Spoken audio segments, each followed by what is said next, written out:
기다리는 로마서 6장 8절로 11절까지 말씀입니다. 로마서 6장 8절로 11절.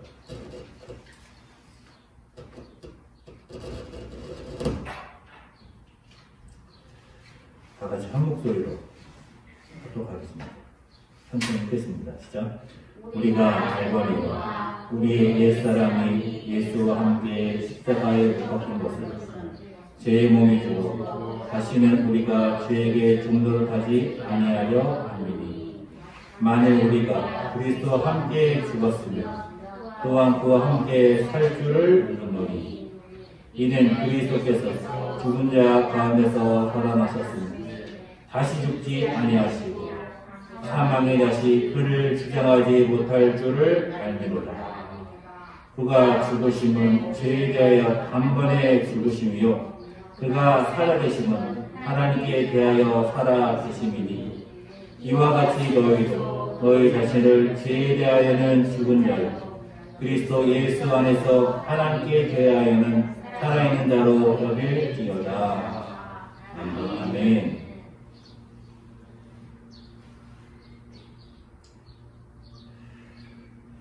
네, 우리는 지난 시간에 옛사람이 무엇인지에 대해서 함께 말씀을 나누었습니다. 로마서 6장 6절에서 우리가 우리의 옛사람이 예수와 함께 십자가에 못 박혔다. 여기서 옛사람은 나를 위하여 사는 죄인의 삶, 그 모습, 그것이 옛사람이다 라고 말씀을 나누었죠. 예수님도 이 땅에 성육신하셔서 우리와 같이 인간으로서 음식을 드셨어요. 우리와 같이 주무셨어요. 옷을 입으셨어요. 예수님도 배가 고프셨고 예수님도 식사하시는 것이 굉장히 중요한 문제였습니다. 그렇지만 예수님이 나는 유명해지고 싶다. 나는 성공하고 싶다. 나는 큰 권력을 갖고 싶다. 나는 높아지고 싶다. 그렇게 살지 않았을 거 아니에요. 예수님은 어떻게 사셨느냐? 예수님은 하나님의 뜻을 따라 사셨죠. 하나님의 말씀을 따라 사셨어요. 자기의 욕심을 따라 살지 않고 하나님의 뜻을 따라 사셨어요. 옛사람이라는 것은 하나님의 뜻이 아니라 내 뜻대로 사는 것이 옛사람인 것이죠. 그 옛사람이 예수님과 함께 십자가에 못 박혔다는 거예요.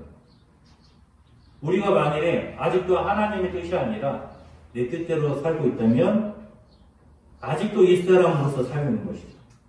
우리의 옛사람이 십자가에 못 박히지 않은 거예요. 하나님의 뜻대로 살아가야 한다. 그런데 그것이 하나님의 뜻대로 살아가야 되니까 나는 재테크도 하지 않는 거예요. 하나님의 뜻대로 살아가야 되니까 나는 돈을 벌지도 않을 거예요. 하나님의 뜻대로 살아가야 되니까 나는 노후 준비도 하지 않을 거예요.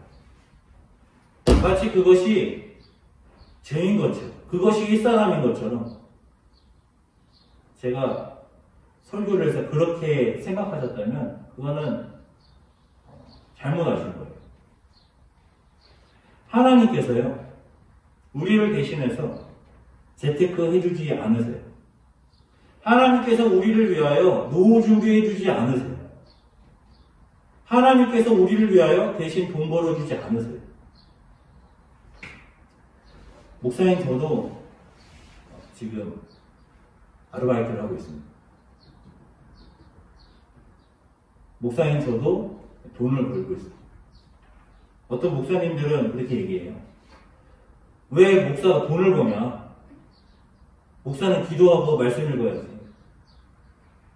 그렇게 말씀하시는 목사님도 그 목사님 돈 안 벌면요, 그 사모님이 돈을 버세요. 물론 뭐 그럴 수 있죠. 사모님이 돈을 벌고 할 수 있지만요. 나는 기도하고 말씀 볼 테니까 당신 돈 벌어라. 그것이 옛사람의 모습이냐. 만약 목사가 돈 벌면 그건 옛사람인가요? 옛사람으로 목사는 살면 안 되니까 사모님이 대신 돈 벌어야 되는 건가요? 하나님은 노후 준비 안 해주세요. 목사님들이 은퇴할 때요, 그 노후를 누구한테 의지하나요? 보통 교회에 의지합니다. 그래서 은퇴가 다가오면 목사님과 교회는 갈등이에요. 목사님은 조금이라도 더 교회에게서 은퇴 자금을 받기 원하고, 교회는 목사님에게 조금이라도 은퇴 자금을 덜 주기 바라고. 그러니까 싸우는 거죠. 목사님은 조금이라도 은퇴 자금 적게 받으려고 그러고, 교회는 조금이라도 은퇴 자금 많이 주려고 그러고, 그런 경우는 잘 못 봤어요. 그러면 왜 목사님이 은퇴하실 때 그렇게 은퇴 자금에 욕심을 낼까요? 보통 목사님들이 노후 준비를 안 하시거든요. 노후 준비 안 하는 것이 성화의 삶이고, 노후 준비하는 것은 옛사람의 삶일까요? 그렇지 않은 거예요. 우리들에게 돈을 버는 것은요, 노동하는 것은 굉장히 중요한 문제이고, 그것이 하나님께서 정해놓은 순리예요. 열심히 땀 흘려 노동해서 돈을 버는 것. 그리고 그것을 그냥 막 쓰는 것이 아니라 최대한 절약하여서 노후를 준비하는 것. 그것이 순리인 거예요. 물론 그렇게 열심히 돈을 모으려고 해도 돈이 안 모을 수 있죠. 하나님의 뜻이, 하나님의 관심이 우리들의 성공에 있지 않으니까요.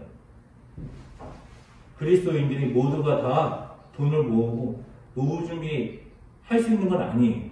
하지만 열심히 노동을 하고 돈을 벌려고 땀을 흘리고 아껴서 노후 준비를 하고 재테크하는 거는요, 옛사람의 모습이 아니에요. 그리스도인들도 미래를 준비해야 되는 거예요. 그리고 그것은 옛사람의 모습이 아닙니다. 자, 오늘 본문으로 들어가 보죠. 만일 우리가 그리스도와 함께 죽었으면 또한 그와 함께 살 줄을 믿노니. 로마서 6장에서는 바울이 무엇을 말하려고 하느냐? 그리스도인들은 윤리적이고 도덕적으로, 달리 말하면 그리스도인들은 율법적인 삶을 살아야 된다는 거예요. 율법적인 삶을 사는 것이 하나님의 뜻을 따르는 삶이에요. 하나님의 뜻이 율법이에요. 하나님의 명령을 뭐라고 하나요? 하나님의 명령을 율법이라고 하는 거예요. 율법에는 하나님의 마음이 있고요. 율법에는 하나님의 뜻이 있어요. 율법대로 사는 삶, 윤리적이고 도덕적인 삶을 살아야 된다는 거예요. 로마서 6장에서 그렇게 말하고 있어요. 그런데 이제 로마서 6장에서 그 삶을 살아야 된다고 말하면서 8절에서 뭐라고 하느냐? 우리가 그리스도와 함께 죽었으면 또한 그와 함께 살 줄을 믿는다라는 거예요. 우리가 그리스도와 함께 죽었으면 언제 살아요? 언제 살아나나요? 미래에 살아나는 거예요. 여기서 그와 함께 산다라는 것은 예수님이 부활하신 것처럼 우리도 부활할 것을 소망한다는 거예요. 믿는다라고 하잖아요. 아직 일어나지 않은 미래의 일에 대해서 믿는 것이죠. 바울은 로마서 6장에서 어떻게 하면 그리스도인이 윤리적이고 도덕적으로 살 것인가? 왜 그리스도인들은 율법적인 삶을 살아야 되는가를 말하면서 동시에 미래에 대한 소망, 구원에 대한 소망도 말하고 있어요. 로마서 6장 8절이 무엇을 말하냐면 그 소망을 말하는 거예요. 그와 함께 살 줄을 믿는다. 예수님의 부활에 우리가 참여할 줄로 믿는다. 예수님이 부활하신 것처럼 우리도 부활하기를 믿고 소망한다. 그리고 너희의 구원을 확신해라, 그런 말인 것이죠. 어떻게 되었으면? 그와 함께 죽었습니다. 그와 함께 죽었으면 그와 함께 살 것이다. 우리가 살아나는 부활을 믿고 소망해요. 우리가 열심히 돈을 벌어야 된다고 했어요. 노동하는 것은 하나님의 뜻이라고. 땀 흘려 일해서 돈 버는 거 하나님의 뜻이고 하나님이 우리를 위해서 재택하지 않는다. 노후 준비 안 하신다고 했어요. 우리가 미래를 준비해야 돼요. 그런데 우리의 미래를 그렇게 준비한다 할지라도요, 우리의 미래가 어떻게 될지 우리가 확신할 수 없어요. 우리가 열심히 돈을 모아도 그 돈이 그대로 있을지 몰라요. 열심히 그렇게 준비해야 되지만, 노후를 준비해야 되지만, 그렇지만 노후 준비가 될지는 우리가 확신할 수가 없어요. 그러나 우리가 확신할 수 있는 것은 무엇이냐? 우리가 구원한다는 거예요. 그래서 열심히 일해서 노후를 준비해야 되지만 그것이 우리들의 소망이 되어서는 안 되는 거예요. 우리들의 소망은 무엇이 되어야 하느냐? 우리들의 소망은 부활이 되어야 되는 거예요.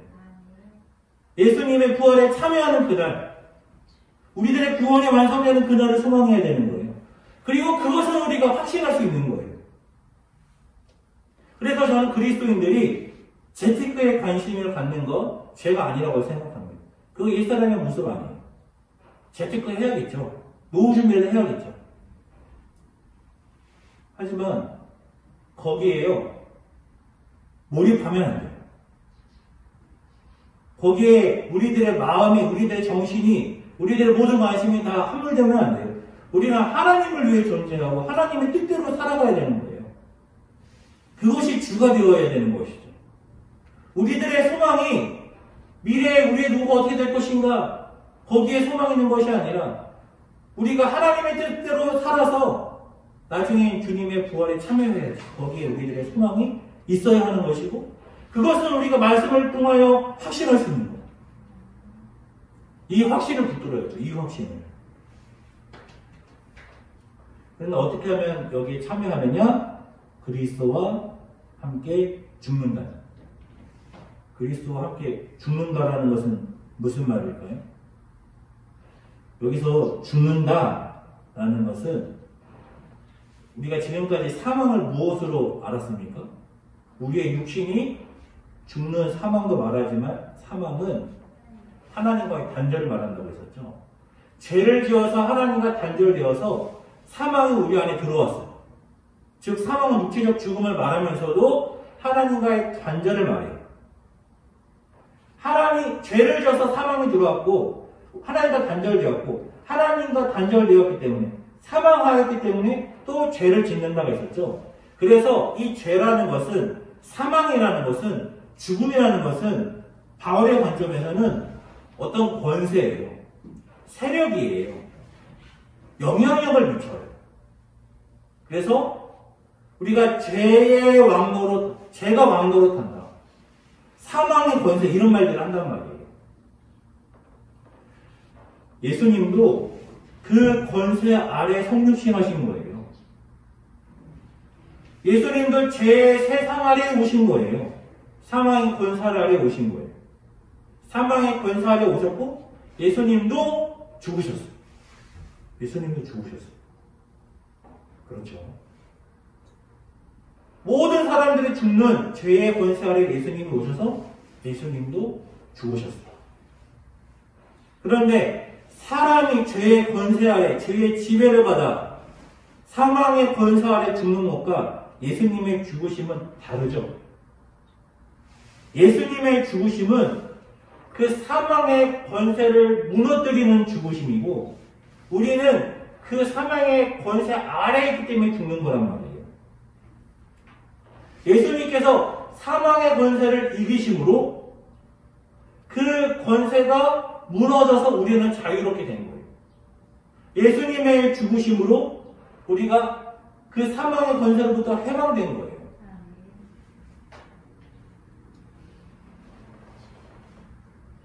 어렵나요? 다 이해하셨죠? 여러 번 반복되어진 말씀이니까.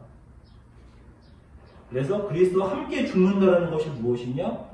예수님의 죽으심으로 그 죽으심의 권세, 사망의 권세가 무너졌으니까 너희는 이제 해방되었다. 해방되었으면 이라는 거예요.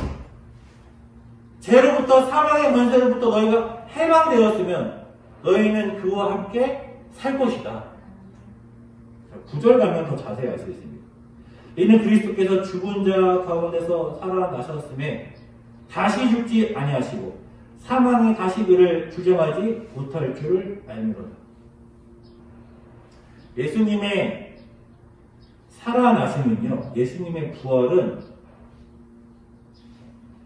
나사로의 부활과 다릅니다. 나사로도 부활했죠.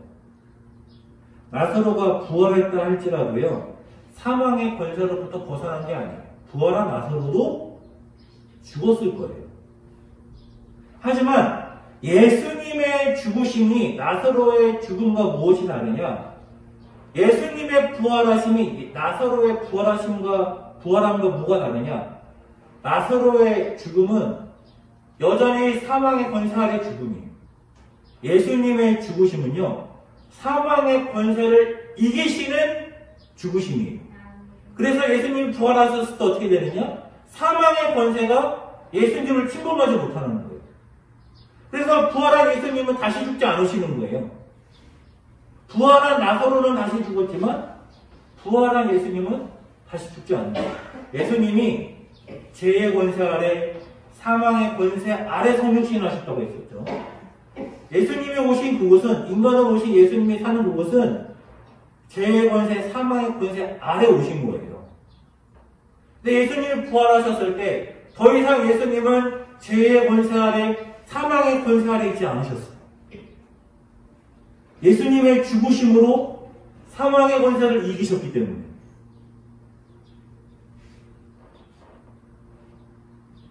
저는 이제 설교할 때 성도님들이 뭐 아멘 하기를 바라진 않지만 이 타이밍에서는 아멘이 당연히 나와야 되는 거예요.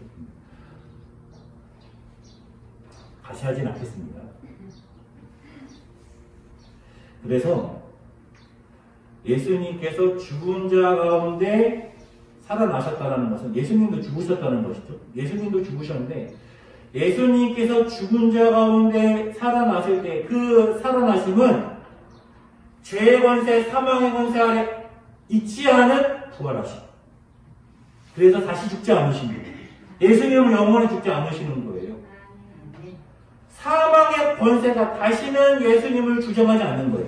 처음에 예수님이 성육신하셨을 때는 사망의 권세 아래 있었지만 부활하신 예수님은 더 이상 사망의 권세 아래 있지 않으시는 거예요.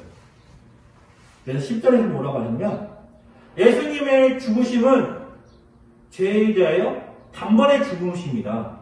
사람이 왜 죽나요? 사람이 죽는 이유는 성경의 신학적으로 보면 죄를 지었기 때문입니다. 죄를 지었기 때문에 사망이 들어온 거예요. 과학적으로, 의학적으로는 다르게 말하겠지만 성경의 신학을 따르면 죄를 지었기 때문에 죽는 거예요. 그럼 예수님은 왜 죽으신 거죠? 사람의 우리는 죄를 져서 죽는데 예수님은 왜 죽으셨을까요? 그가 죽으시면 죄에 대하여 죽으셨다 그러면 예수님도 인간이기 때문에 죄를 져서 죽었다는 말이 되지만 예수님의 죽으심, 그 죽으심은 죄에 대하여 단번에 죽으심이래요. 단번에 죽으심. 왜 바울이 단번에라는 단어를 말했느냐? 예수님은 죄 때문에 죽으신 것이 아니라는 거예요. 예수님은 왜 죽으셨느냐? 우리의 죄 때문에 죽으셨다는 거예요. 우리의 죄 때문에.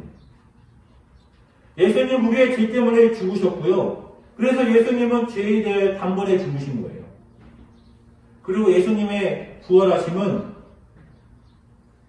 예수님의 살아계심은 하나님께 대하여 살아나신 거예요. 하나님께 대하여 살아나셨다는 것이 무엇인가요? 죄의 권세를 무너뜨렸기 때문에 죄의 사망의 권세를 승리하셨기 때문에 예수님의 살아나심은 하나님에 대하여 살아나셨다는 것이죠. 은혜가 되시죠? 우리가 11절로 갑니다. 11절. 이와 같이 너희도 너희 자신을 죄에 대하여 죽은 자로 여겨라 라고 해요. 우리는 더 이상 죄의 권세 아래 있지 않다는 거예요. 우리는 더 이상 사망의 권세 아래 있지 않다는 거예요. 왜요? 예수님이 죽으심으로, 예수님이 단번에 죽으심으로 사망의 권세를 이기셨기 때문에 우리는 더 이상 그 사망의 권세 아래, 죄의 권세 아래 있지 않다라는 거예요. 그것이 너희는 죄에 대하여 죽은 자로 여겨라라는 거예요. 우리가 죄의 권세를 이기기 위하여 노력할 필요가 없어요. 우리의 노력으로 이루어지는 게 아니에요. 죄를 이겨야지. 우리가 어떻게 죄를 이깁니까? 예수님이 이기신 거예요. 예수님이 이기셨고요. 그 예수님의 이기심이, 이 신칭이 믿음을 통하여 그냥 우리들에게 은혜로 주어지는 거예요. 우리가 승리할 필요가 없어요. 우리의 행위로 우리가 승리할 필요가 없다니까요. 예수님이 하셨다니까요. 예수님께서 죄를 이기시고 사망의 권세를 무너뜨리심으로 믿음으로 우리에게 그것이 은혜로 선물로 주어지기 때문에 우리는 죄를 이길 필요가 없어요. 이미 이긴 거예요. 그리스도 예수 안에서 너희 자신을 죄에 대하여 죽은 자로 여겨라. 너희는 이미 이겼다. 그런데 또한 그러니까 죄를 이기는 삶을 살아야 된다라는 것을 또 말하는 것이죠. 이것이 좀 어려울 수 있는데, 자, 우리가 죄를 이길 수가 없어요. 죄를 이길 수 없는데 예수님이 죄를 이기셨어요. 사망의 권세를 무너뜨리셨어요. 믿음으로 그것이 우리에게 은혜로 주어졌어요. 우리는 죄에 대하여 죽은 자인 거예요. 이미 우리는 죄로부터 끊어진 거예요. 사망의 권세를 이긴 거예요. 예수님을 통하여. 그러니까 바울이 뭘 말하려고 하냐면, 그러니까 죄 짓지 말라라는 거예요. 근데 죄 짓지 않는 것도 뭐가 있어야 돼요? 노력이 있어야 돼요. 아니, 죄 이길 수 없다며. 그래서 예수님이 이기셨다면서. 그래서 그것이 은혜로 주어졌다면서. 맞아요. 근데 또 바울은 죄에 대하여 죽은 자를 여기라 라는 것은 이건 또 권면하는 것도 아니고요. 이건 우리들에게 명령하는 거예요. 죄 짓지 말아라. 사망의 권세 아래 있잖아요. 예수님이 승리하셔서 그 승리로 인한 너희는 죽은 자로 여기고 죄 짓지 말아라 라는 거예요. 그래서 그리스도 예수 안에서 하나님에 대하여는 살아있는 자로 여겨라. 너희는 죄에 대하여 죽고 하나님에 대하여 산 자야. 그렇게 살아야 돼. 를 말하는 거죠. 사랑하는 성도 여러분, 인생이라는 것이 참 만만치 않은 것 같습니다. 코로나로 모두가 다 힘든 시대에 안 힘든 사람 없습니다. 모두가 다 힘들어요. 전 세계가 다 힘들어요. 먹고 사는 것도 버거운 시대입니다.